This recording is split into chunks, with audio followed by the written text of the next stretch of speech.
Good afternoon. With school-based fall sports moving into playdowns and championship meets, the attention of Vermont student athletes will soon shift to winter sports.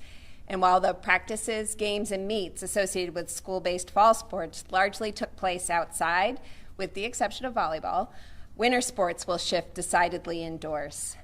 School-based winter sports typically offered here in Vermont include basketball, bowling, competitive cheer, dance, gymnastics, hockey, indoor track and wrestling, as well as Nordic skiing, downhill skiing, and snowboarding.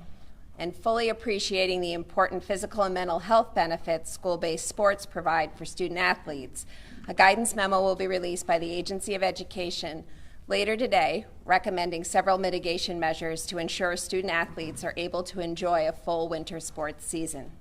These include, first, asking all eligible student athletes to get vaccinated. Getting vaccinated not only protects the individual, but the team. And vaccinated individuals will not need to quarantine should an exposure occur. We saw several instances this fall where teams needed to forfeit one or more games while unvaccinated students completed a 7-day quarantine following an exposure.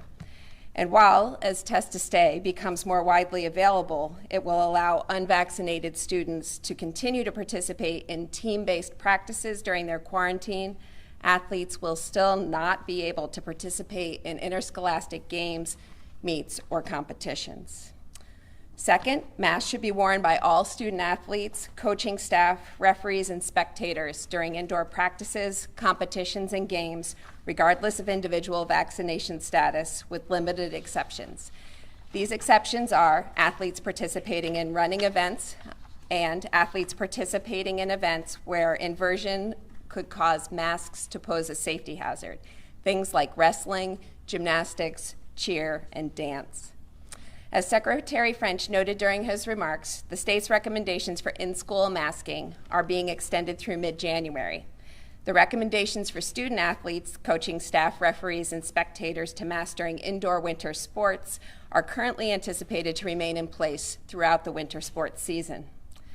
And finally, unvaccinated student athletes and any athlete participating in activities where masks cannot be consistently worn for safety reasons, such as wrestling or running, should participate in weekly testing. Spectators this year may be permitted at indoor winter sports games and competitions if the host school's policies permit them. Spectators are expected to observe all mitigation measures adopted by the school, including but not limited to those related to masking. Similar recommendations around vaccinations, masking, testing, and spectators are being shared with recreational youth sports organizations offering indoor leagues and programs this winter. In closing, we know that sports have and continue to be such an important outlet for youth and adults throughout the pandemic.